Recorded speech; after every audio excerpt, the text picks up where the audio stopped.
ہمارے اپوزیشن کے کسی ممبر صاحب نے اسمبلی میں اٹھ کے کہا ہے کہ کسی دین کو کسی دین پر کوئی فوقیت حاصل نہیں، اور ایک وفاقی وزیر صاحب ہے جنہوں نے ان کی تائید کی ہے۔ پہلے تو یہ بات سمجھ لے کہ لبرلزم کے معاملے میں، پاکستان کو لبرل اسٹیٹ بنانے کے معاملے میں، کہ کوئی کسی مذہب کی ضرورت نہیں، سب مادر پدر آزاد پھریں، اس میں یہ ساری سیاسی جماعتیں الا ماشاءاللہ کٹھی ہیں، سب کا ایک ہی نظریہ ہے۔ میں صحیح کہہ رہا ہوں، میں دلائل دوں گا، اس میں سب ایک جیسے ہیں۔ کوئی تھوڑا سا کان ادھر سے جا کے پکڑتا ہے، کوئی ادھر سے۔ ایک صاحب کہہ رہے ہیں بالکل جی بالکل کوئی مندر نہیں بننے چاہیے، اور اپنے دور حکومت میں انہوں نے گردواروں پہ اتنا کام کرایا کہ الامان والحفیظ، بڑے بڑے گردوارے بنائے،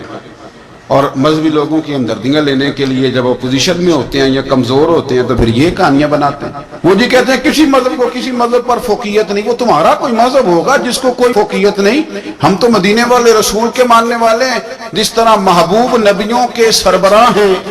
سلطان ہیں، سید ہیں، اسی طرح حضور کا دین بھی سارے دینوں کا سربراہ اور سردار۔ آپ کا کوئی دین ہوگا، ہمارا تو دین باقی دینوں پہ فوقیت رکھتا ہے۔ قرآن نے کہا هو الذی ارسل رسولہ بالہدی ودین الحق لیظہرہ علی الدین کلہ، فرمایا ہم نے تو یہ محبوب بھیجے اس لیے ہیں کہ یہ اس دین کو سارے دینوں پر غالب کر دیں، اور تمہیں چونکہ پتہ ہی نہیں ہے تو تم تو جہالت کی بولی بولتے ہو، تمہیں دین کی حروف ابجد کا بھی نہیں پتا۔ یاد رکھ لو کنتم خیر امت اخرجت للناس، اللہ فرماتے ہیں میرے محبوب کا کلمہ پڑھنے والے ساری امتوں میں بہترین امت، بہترین امت ہیں ساری امتوں۔ پتہ نہیں کہاں بیٹھ کے کہانیاں بناتے ہیں اور پھر یہ کہانیاں سناتے ہیں۔ اور جہاں تک معاملہ ہے مندر بننے کا، یاد رکھنا بتوں کے لیے جگہ بنانا یہ میرے رسول پاک علیہ السلام کے مشن کے ساتھ دھوکہ ہے۔ حضور نے تو ساری ظاہری عمر بت توڑنے میں گزار دی، بت گرانے میں گزار دی، حضور نے تو بتوں کے ماننے والوں سے مقابلہ کرنے میں گزار دی،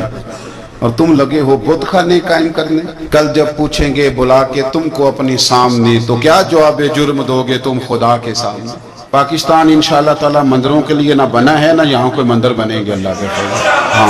یہاں مسجد بنے گی، اس نے نظم کہی تھی، مجھے کل بڑی یاد آئی۔ اس نے نا شاید وہ سارا پیچھے سے لگ کے، وہ جب لوگ بیچے تھے، ایک سابق ڈکٹیٹر نے کچھ عورتیں بھی بیچی تھی، کچھ بچے بھی بیچے تھے۔ پشاور ایئرپورٹ پہ کچھ لوگوں کی داڑیاں اپنے ہاتھوں سے مسلمانوں نے صاف کر کے امریکہ کے ہاتھوں پیسے لے کے لوگ بیچے تھے۔ وہاں سے شاید اس نے بات شروع کی اور آج کے اس موقع تک بلایا تھا۔ اس نے کہا تھا جس دیش میں ماؤں بہنوں کو اغیار اٹھا کر لے جائیں، اور جس دیش میں قاتل گنڈوں کو اشراف چھڑا کر لے جائیں۔ ایم این اے آئے، وزیر آئے گنڈے کی ضمانت کرانے، تو فیض کہتے ہیں کہ جس دیش میں ماؤں بہنوں کو اغیار اٹھا کر لے جائیں، جس دیش میں قاتل گنڈوں کو اشراف چھڑا کر لے جائیں، جس دیش میں کوٹ کچہری میں انصاف ٹکوں پر بکتا ہو، اور جس دیش میں منشی قاضی بھی مجرم سے پوچھ کے لکھتا ہو۔ اور بتا تیرے بارے میں کیا لکھ دوں؟ خود کہہ رہا کہ سنا ہے تیری سفارش بڑی ہے، تیرے نوٹ بڑے ہیں، تو بتا تیرا کیا فیصلہ لکھنا ہے۔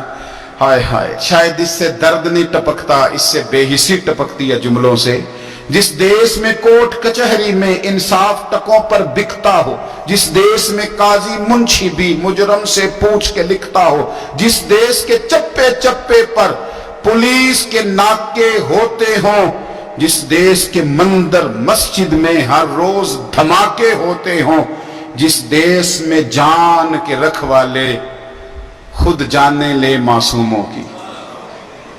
سائیوال میں گولیاں ماری جائیں بچوں کے سامنے، جس دیش میں جان کے رکھوالے خود جانے لے معصوموں کی، جس دیش میں حاکم ظالم ہوں سسکی نہ سنے مجبوروں کی، جس دیش کے عادل بہرے ہوں آہیں نہ سنے معصوموں کی، جس دیش کی گلیوں کوچوں میں ہر سمت فحاشی پھیلی ہو، اور جس دیش میں بنت حوا کی چادر بھی داغ سے میلی ہو، جس دیش میں آٹے چینی کا بحران فلک تک جا پہنچے، جس دیش میں بجلی پانی کا فقدان حلق تک جا پہنچے، جس دیش کے ہر چوراہے پر دو چار بھکاری پھرتے ہوں، اور جس دیش میں روز جہازوں سے امدادی تھیلے گرتے ہوں، اور جس دیش میں غربت ماؤں سے بچے نیلام کراتی ہو، جس دیش میں غربت ماؤں سے بچے نیلام کراتی ہو، جس دیش میں دولت شرفا سے ناجائز کام کراتی ہو، اور سنو، جس دیش میں عہدیداروں سے عہدے نہ سنبھالے جاتے ہوں، اور جس دیش میں سادہ لو انسان وعدوں پہ ہی ٹالے جاتے ہوں، تو پھر فیض کا فتویٰ سنو۔ فیض کہنے لگے جس دیش کے عہدیداروں سے عہدے نہ سنبھالے جاتے ہوں، اور جس دیش کے سادہ لو انسان وعدوں پر ہی ٹالے جاتے ہوں، اس دیش کے ہر ایک لیڈر پر سوال اٹھانا واجب ہے، اور اس دیش کے ہر ایک حاکم کو سولی پہ چڑھانا واجب ہے۔ اس دیش کے ہر ایک حاکم کو پھر سولی پہ چڑھانا واجب ہے۔ یہ سنو فیض کا فتویٰ، کیا تماشا ہے۔ اور تم سویرے اٹھتے اور اٹھ کے کہتے ہو کمیٹی بنا دی ہے۔ پوچھو اس ماں سے جس کی بیٹی سرے بازار رسوا کر دی گئی، اس باپ سے پوچھو وہ کس طرح انٹرویو دے گا اس کا بھائی،